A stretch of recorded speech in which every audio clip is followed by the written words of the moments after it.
Readings of Almighty God's words on the pursuit of the truth. How to pursue the truth. 16. The three categories of people based on their origins. The content of our recent fellowship has been about discerning various types of people, distinguishing their different categories and classifications based on their origins, and then discerning the essence of various types of people through their diverse manifestations in real life. Learning to discern various types of people is beneficial in regard to how to correctly treat them and how to correctly treat yourself, isn't it? Hasn't fellowshipping on these things also resolved people's previous notions and imaginings about believers in God? For example, many people used to treat all believers as brothers and sisters. As long as someone was in the church, as long as they were enthusiastic in doing their duty, then no matter how much evil they committed, how terrible their humanity was, or how arrogant, cunning, or deceitful their disposition was, these people treated them as brothers and sisters and helped them with love. Do such people have discernment? Through these past few years of watering and feeding, your viewpoints have changed considerably, haven't they? Now that your viewpoints have changed, aren't you relatively principled in treating various types of people? Aren't your viewpoints and attitudes toward various types of people different from before?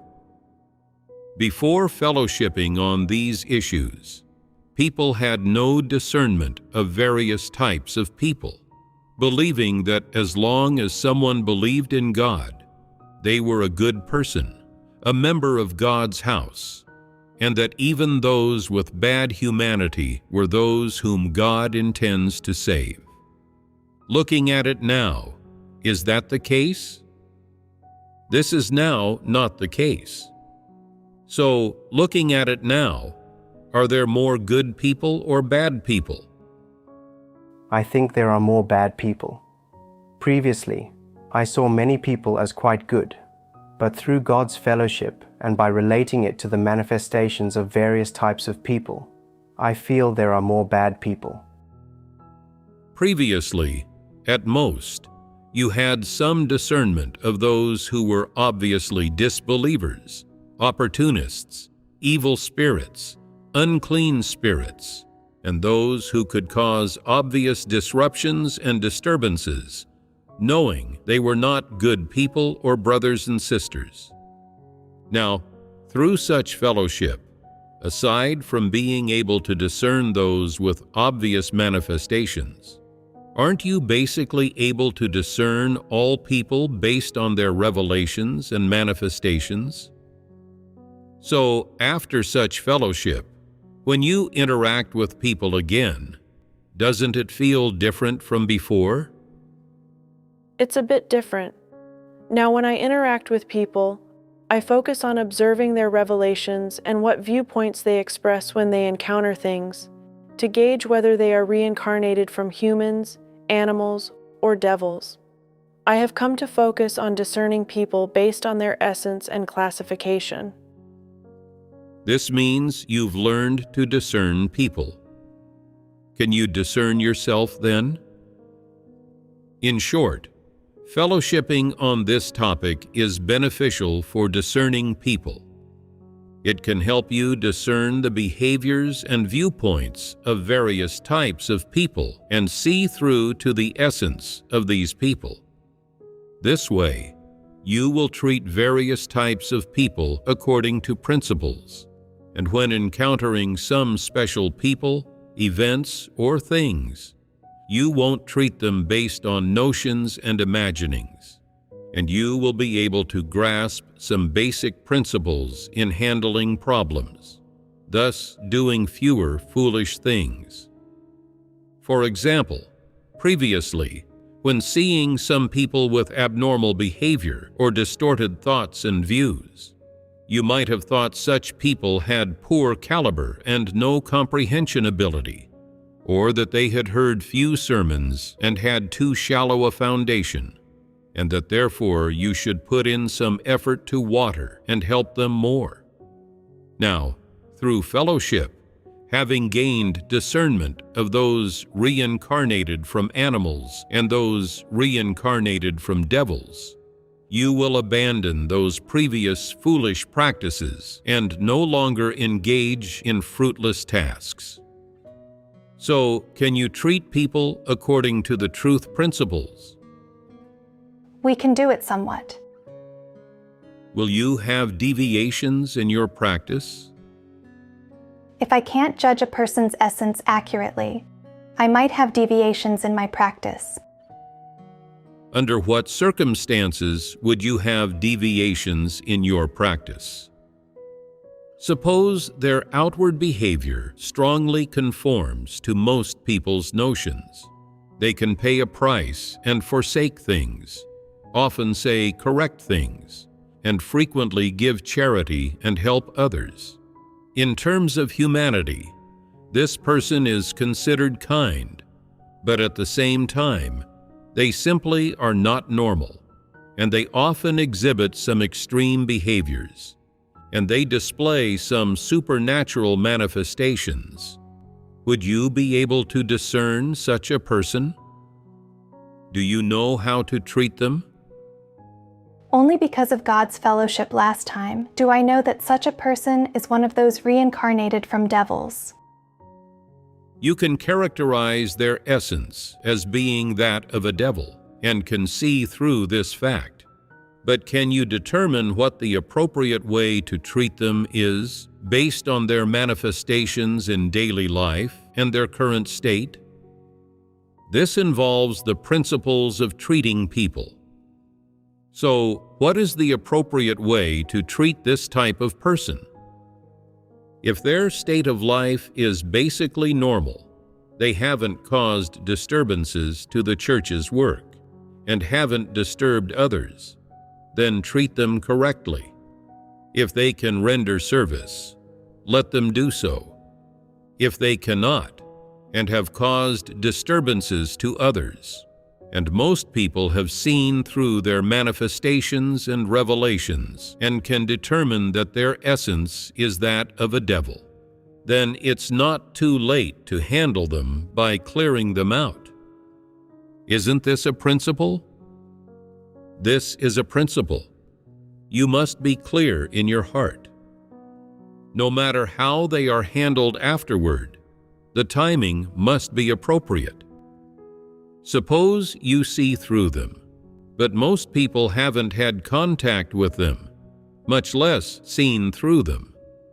If you then directly characterize and handle them without fellowshipping on the truth and explaining how to discern them, that is too rash. And suppose that after seeing through to their essence, you start to feel repulsion toward them, and then look for opportunities to prune them, or always target them in your words and actions, as well as when fellowshipping on the truth. Is this a good way to act? No, Why not? because if we treat them this way, most people won't know what's going on and might even develop misunderstandings. This person's essence must be revealed and laid bare through facts, and only when people have discernment of them is it then appropriate to expose and dissect them or prune them. Everyone will understand then. If this person is not someone who pursues the truth, but doesn't cause disturbances and can still render some service, then we should let them render service. If we know they are not someone who pursues the truth yet still constantly prune them, it will affect their performance of duty. That's right. Acting that way is unprincipled. When treating those reincarnated from devils and those reincarnated from animals, even if, through contact and observation over a long period of time, you have seen through to their essence, You should exercise some wisdom and treat them according to principles. It's okay to exercise wisdom, but you cannot violate principles. There are many details involved in treating such people according to principles. One of them is that even if you see clearly that they are people averse to the truth, whose essence is that of devils, you cannot always find fault with them or nitpick them to prune them or expose them at every turn. They won't know what's going on. They'll be clueless and won't know why you're pruning and targeting them. Doing this will even affect their performance of duty. Even if, in others' eyes, you are not wrong in what you do or say, acting this way not only yields no results, but even leads to adverse consequences, and it does not conform to the truth principles. Therefore, no matter what type of person you are dealing with, you must treat them according to principles and impartially. Don't act based on how you feel. It's okay to exercise some wisdom, but you must treat them according to principles. Acting this way, for one thing, adheres to order and follows rules, and is less likely to cause disruptions. For another, it also proves you have a God-fearing heart, that you are not running amok committing misdeeds, and not willfully or recklessly doing things according to your own intentions. You must have principles in treating every type of person, whether they are devils, animals, or humans. You must treat them according to principles. You must be able to discern these types of people and grasp the principles for treating people. You should not have distorted comprehension when it comes to this matter, right? Do not do anything disruptive. If you do something that causes disruptions or disturbances, then you are too stupid. This is not what a human should do. Understood? Previously, we fellowshipped about the manifestations of the essences of those reincarnated from animals and those reincarnated from devils, who are of two different classifications. This helped people see that although all types of people have a human appearance, the differences in their essence and their classification can be discerned through the different attitudes they have toward the truth. Regardless of what a person's outward appearance is like, perhaps someone has well-proportioned features, looks quite refined and kind-hearted, or seems educated, well-bred, in possession of status and grace, and even seems to have dignity, to be quite great, not an ordinary person. None of these are the basis for characterizing their essence.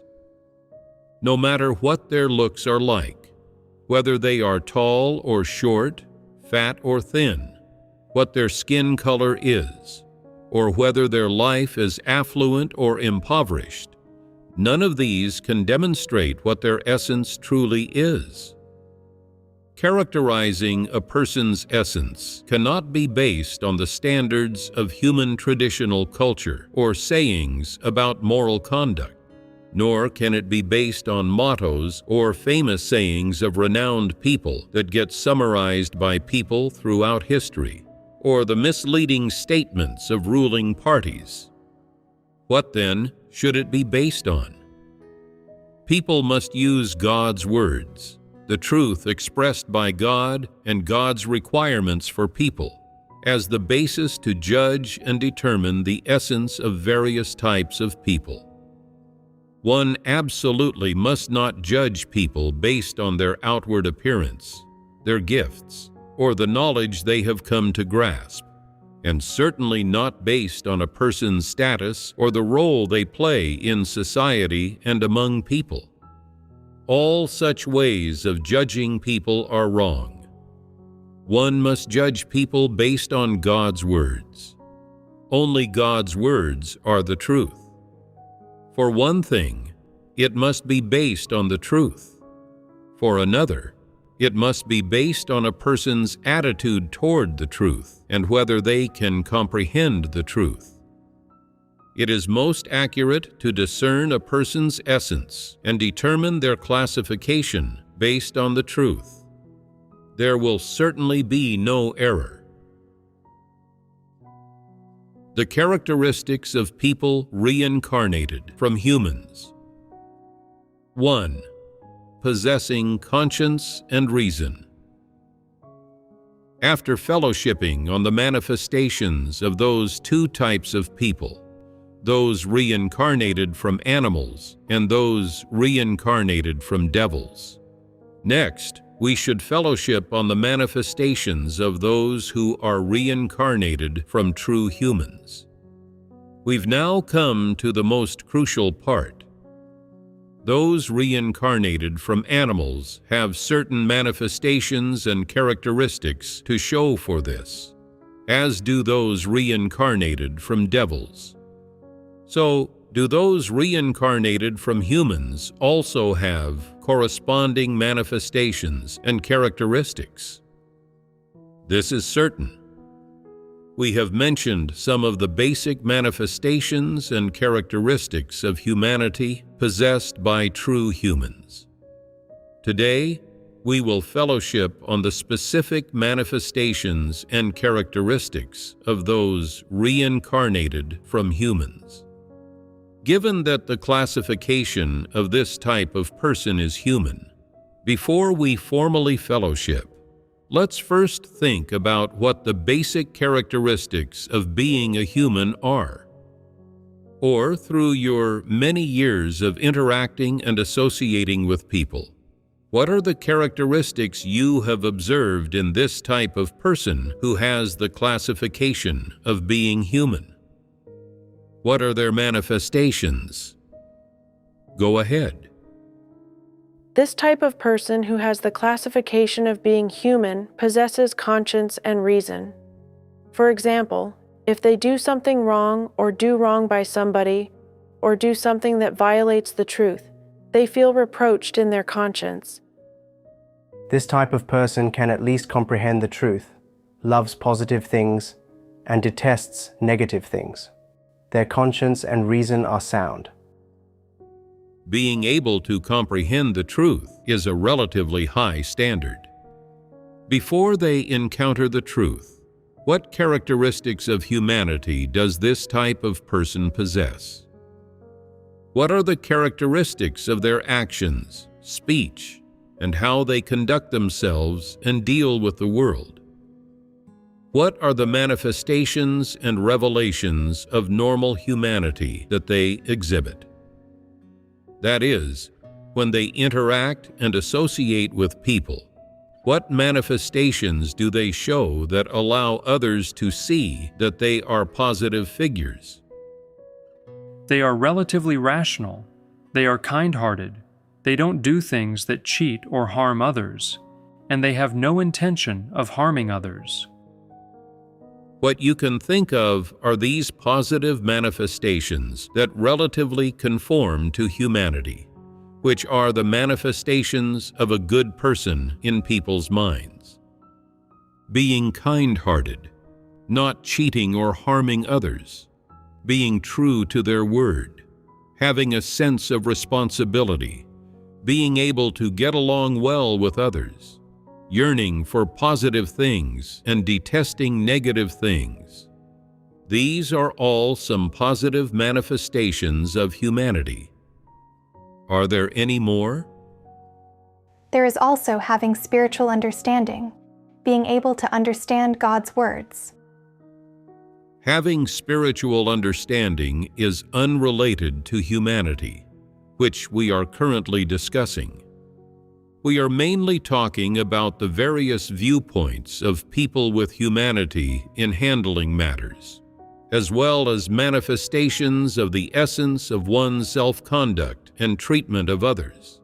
their principles and minimum standards when it comes to their self-conduct and actions, and so on. The positive manifestations of humanity that people can see and learn of are few in number.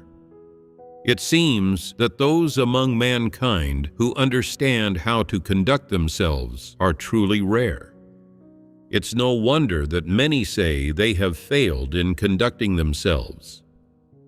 Look at how actors in movies and TV shows portray positive characters. When it comes to revealing a certain viewpoint, manifestation, or attitude in a matter, the actors don't know how to act or express it, and their understanding in this area is blank.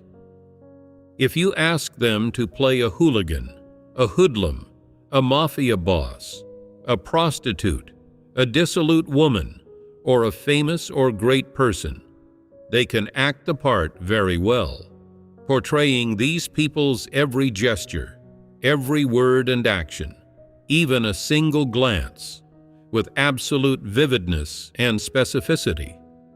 Some viewers, after seeing them play a negative role, even mistakenly believe they truly are the bad person from the show and will want to hit them if they ever see them. Some will even spit on them. See how vividly they portrayed their role. They really brought that bad person to life. What about when it comes to playing a good person? Can people gain some inspiration from their performance, knowing how to be a person with humanity? There really are no such actors. Mankind is blank when it comes to how to be a person with humanity. Not only are scriptwriters and directors blank, but the audience is also blank. No one understands what it means to have humanity. And so, it's portrayed with utter hollowness in movies and TV shows. For example, when an actor plays a Communist Party member closing his eyes just before he dies, viewers say, "He's definitely not dead yet. He hasn't paid his party dues." Sure enough, in less than a second, he opens his eyes and, trembling, takes a few coins out of his pocket, saying, "These are my party dues. I cannot owe the party. May the party rest assured. When I get to the other side, I will still be loyal to the party, unswervingly, even unto death." Only then does he pass away. This is how a person with humanity is portrayed in movies and TV shows. In the eyes of the audience, it's actually completely hollow. Such people don't exist in real life, and it's very difficult for people to achieve this. Therefore, mankind simply doesn't understand what true humanity is, and it's very difficult for them to define its standard. Either the standard is set too high and it's utterly hollow, or people are clueless and set it arbitrarily. In fact, the humanity possessed by a true human is very simple. How simple? It is something within your reach, something you can attain. What does it mean to be within your reach? It means it's very practical, very real, very objective, not hollow at all. Because it is very objective and practical, people feel it is very ordinary and not worth mentioning at all. Much less do they feel these manifestations are what mankind should exhibit. This mankind advocates for things that are grand, lofty, and impressive. Many people not only do not possess the manifestations of true humanity, but also despise them because the manifestations of normal humanity are very practical, very ordinary, very commonplace, and instead, they pursue and revere knowledge. In this way, an evil trend has formed throughout the whole of society, one that despises and looks down upon the manifestations of a true human. Even a person who truly has humanity does not feel that conducting themselves this way is being a true human or a person with humanity. On the contrary, they seek to become the so-called noble and extraordinary people advocated by the evil trends of society. This negates and covers up the humanity essence possessed by some people who have humanity. What does cover up mean here? It means no one considers you a person with humanity. It means that no matter what you do, others exclude you and look down on you, and that among people you have no place to use your talents, no place for you to speak, and no opportunity for you to put your strengths into play. Negate means your normal humanity is simply not worth mentioning among corrupt mankind. Having humanity is not something they advocate. What do they advocate? They advocate playing to the crowd, being a smooth operator, flattering and currying favor, and lying and deceiving, being able to say anything no matter how sickeningly sweet or contrary to their true feelings it is. Speaking the truth won't get you anywhere in this society. No matter how good your humanity is, this society doesn't advocate it and will negate it. If you say some positive, just, or fair things, or words of conscience, if you say some rational things while assuming your proper place, they will exclude you, negate you, and belittle you.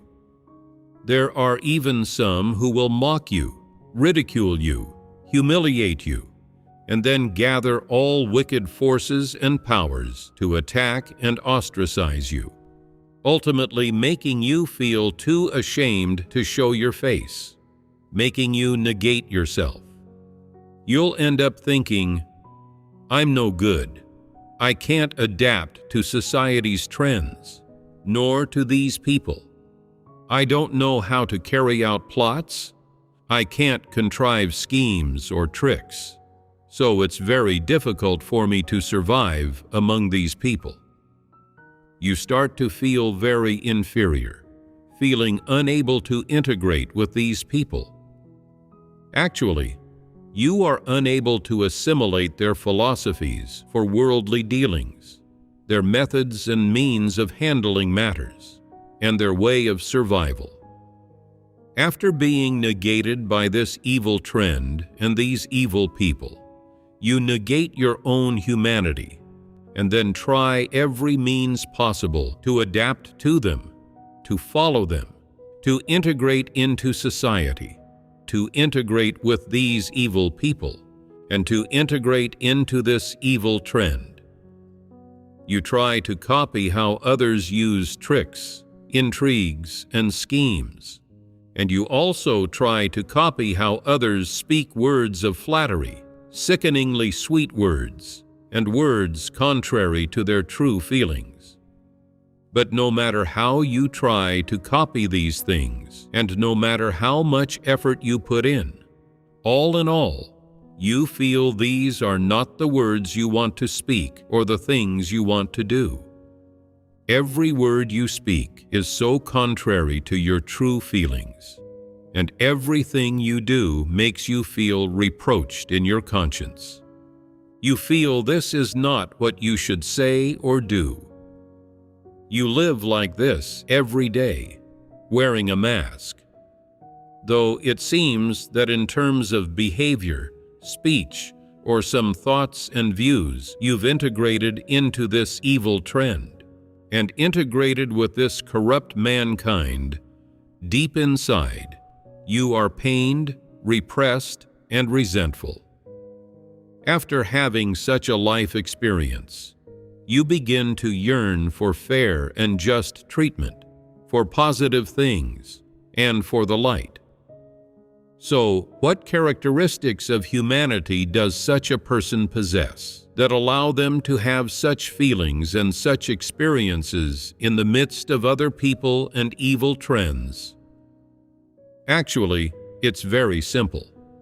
When a person possesses the humanity essence of conscience and reason, they will have such experiences when living among people. Conscience and reason are the two most fundamental things that those with humanity should possess. Although these two things have been discussed time and again, they are extremely important for people and are also the most important criteria for assessing whether a person's classification is human. What does conscience refer to specifically? I have said before that conscience is a faculty produced in a person's heart, and that it makes certain demands of people, and is primarily manifested in the principles of conducting oneself and the minimum standards of self-conduct. Specifically, a person's creed for conducting themselves, their principles for conducting themselves and dealing with the world, and the revelations of their humanity can prove whether or not they have a conscience. Just now, when I asked what conscience specifically refers to, you couldn't answer. You focus only on what you consider to be profound truths. But as for truths of this kind, you feel they are too minor, too ordinary, and too insignificant to be worth mentioning. So you simply pay them no mind and don't take them seriously. If a person has conscience, it means their humanity possesses two characteristics. One is uprightness, and the other is kindness. You may not be able to tell from outward appearance whether a person is kind or not, but if a person is kind-hearted, you will know as soon as you associate with them. What is the basis for assessing whether a person is upright? It is their principles for conducting themselves and dealing with the world. If they are treacherous, cunning, insidious, worldly wise, and scheming and inscrutable in how they conduct themselves and deal with the world, then this person is definitely not upright. If their way of conducting themselves and dealing with the world is very simple, very direct, very straightforward, if they speak very plainly to others, do not engage in crookedness or deceitfulness when interacting with people, speak and act without falsehood, calling black black and white white, distinguishing such things very clearly, can adhere to positive things, and do not compromise with evil forces, then this person is quite upright. If a person is both upright and kind, then this person has conscience. They possess the minimum characteristics of humanity. Another characteristic of humanity is reason. Reason is also a term and a topic that we often discuss, but no one has ever explicitly defined what reason is. What is included within reason, and what kind of manifestations constitute manifestations of having reason? Are you clear on this? Most people are not very clear. Their understanding in this area is still relatively vague. So, what does it mean to have reason? It means being able to say what should be said and do what should be done while taking the correct stance. This is having reason. If you are a person with humanity, then your speech and actions will be measured. You will know what words you should say, what things you should do, what your stance should be in speaking these words, and what manner of speech you should use to express a certain matter within the current environment and based on your identity and status. You will have standards and moderation in your heart for these things. That is, your reason will be able to regulate your words and behavior, making your words and behavior appropriate, so that outwardly others will see them as rational and measured, with your speech and actions being just right and capable of edifying people. Regardless of whether in terms of your caliber, your level of education, or your age, the words you say and the things you do are entirely appropriate or not. At the very least, you will have boundaries in your heart, a standard that keeps you in check, allowing you to speak and act in a rational state. This is what it means to have reason. No matter whom a person with reason faces, someone rich or poor, or someone with status or not, in any situation, their speech and actions are not constrained by whether their mood is good or bad, nor do they consider whether a matter is beneficial to them or not. They always have restraint in their heart, a standard or boundary that serves to regulate them. They will not intentionally spout twisted arguments, nor will they be unreasonably troublesome. Even if they are sometimes angry and very worked up inside, and their choice of words is not quite appropriate, the things they say do not constitute twisted arguments or fallacies. Rather, they are presentable and hold water. What does hold water mean? It means that even if what they say doesn't necessarily conform to the truth, in the eyes of most people, this reasoning can hold up. It is generally recognized as something correct, and no one opposes it. Such a person is someone with reason. These two aspects, conscience and reason, have both been explained clearly. The main manifestations of having humanity are these two. One is having conscience, and the other is having reason. Tell me, are these two aspects hollow or not? Aren't they very real? They're very real and not hollow. Then why doesn't mankind advocate them?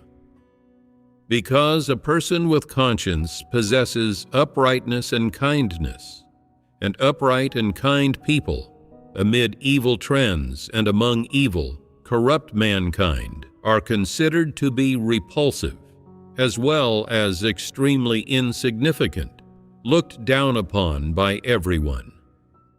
If you are an upright and kind person, they will actually even interrogate you.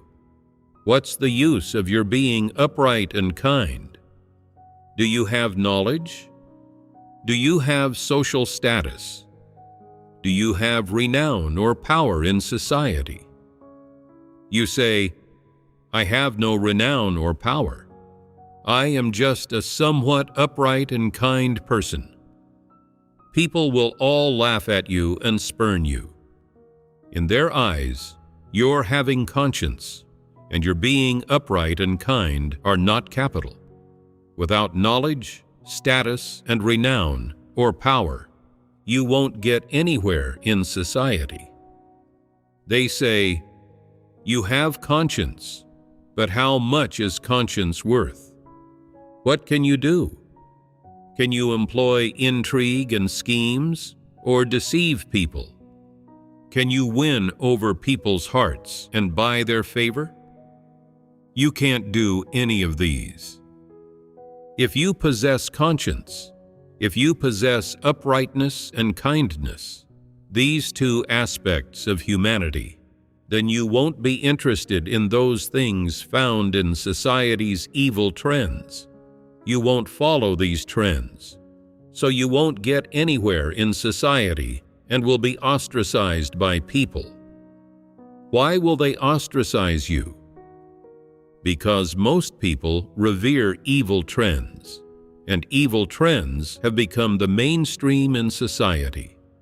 If you act according to your conscience and handle things impartially in all matters, then others will see you as a misfit and will exclude you. If in the church you can rely on your conscience and adhere to the truth principles in your speech and actions, and dare to expose and dissect evil people, then those who are of devils will lose their footing and be revealed. Their intrigues and schemes, as well as their satanic nature that hates the truth, will be thoroughly laid bare. Therefore, these people who are of devils are especially afraid of there being those in the church who adhere to the truth principles. Whenever they see anyone who understands the truth, they exclude and suppress them, being very afraid that those who understand the truth will stand up to expose them, leading to them being revealed and eliminated. They are driven by their satanic nature to act this way. In God's house, those who are of devils cannot stand firm, precisely because in God's house, it is the truth that holds power. It is God that holds power. But it's different in the non-believing world. Because atheism and evil trends prevail in this world, people with humanity cannot find their footing amid evil trends and among evil, corrupt mankind. Meanwhile, those who are ruthless in their tactics, insidious and cunning, are often the leaders, the standouts, the so-called elite among people. A person with humanity, regardless of their caliber, gifts, strengths, or talents, is excluded and has no opportunity to get ahead. As long as they speak a few fair words or handle matters impartially, those evil people and devils will torment them. Therefore, this evil mankind, which is of devils, disregards conscience. Only those with humanity possess conscience. As for reason, the manifestation of having reason is that no matter what happens to a person, they can treat it rationally, speak and act justly. They won't act according to their feelings or their renown or status, and they won't compel or constrain others. They are able to treat a matter rationally. If it's correct, it's correct. If it's incorrect, it's incorrect. If it's right, it's right. If it's wrong, it's wrong. They evaluate things impartially and do things justly, according to principles, and they do not cross the moral boundaries of humanity. This is the manifestation of having reason. These two things, conscience and reason, do not hold up in society, especially in evil countries and amid evil trends, where they even more so do not hold up and are untenable. However, conscience and reason are precisely the two major characteristics that normal humanity possesses, and they are also characteristics that mankind should have. Only when you possess these two characteristics are you a true human. If you are a person with conscience and humanity, then for one thing, you will be particularly principled in how you conduct yourself and will be able to treat people in a relatively just way. No matter what your relationship with someone is like, or whether they have hurt you, you can treat them correctly and evaluate them objectively. This is uprightness, a characteristic of humanity. Additionally, if you possess kindness, another characteristic of humanity, then you will have a certain boundary when dealing with people or doing things. which can restrain you from speaking or acting against your conscience. For example, evil people always speak twisted words and spout twisted arguments, inverting black and white and twisting facts. They hold grudges against and try to think of every which way to find opportunities to torment and retaliate against whoever is detrimental to them, or who has hurt or targeted them. But for a person with humanity, because they possess uprightness and kindness, which are part of conscience, even if someone has harmed or cheated them, and they want to retaliate and take revenge, and they might say something harsh like, "I hate them to my core." In moments of impetuousness, when presented with a real opportunity for revenge, their heart softens and they relent. They can't bring themselves to do it. They don't have the heart. And after a while, they can no longer summon this hatred. This is what a kind person is like. If someone has cheated or harmed you, and you have an opportunity for revenge, an opportunity to see your enemy suffer punishment and retribution, would you be able to take action and do things to retaliate against them? When you're feeling indignant, you might say, "I'll definitely retaliate against them. They're utterly terrible and ruthless." But when an opportunity for revenge really comes, you can't bring yourself to do it. You'll say, "Forget it. That was so long ago. Let that be the end of it." You won't pursue it endlessly, nor will you insist on seeing your enemy suffer punishment or some bad end. You won't live with hatred constantly in your heart. After a while, the hatred will dissipate. This is the manifestation of having a kind heart. Kindness is a characteristic manifestation of a person having conscience, and also a characteristic of having the classification of being a human. Of course, in the eyes of some, kindness is a weakness. Some non-believers might even think you are spineless and even egg you on, saying, "You need to be ruthless and cold-hearted. When an opportunity for revenge comes, you should take a tooth for a tooth, subdue them yourself, and kill your enemy with your own hands." But you ponder, if I kill my enemy with my own hands, wouldn't I be doing evil? Their living doesn't affect me. It's just that one thing they did went too far and hurt me, but that's all in the past. Over time, you find you don't hate them anymore. Some people say you are too cowardly, not ruthless enough. You yourself also find this perplexing. Why can't I be ruthless? Why am I always lenient toward my enemies and unable to hold grudges? In the eyes of some, having a kind heart is a weakness of humanity. But in reality, it is a characteristic of humanity, right?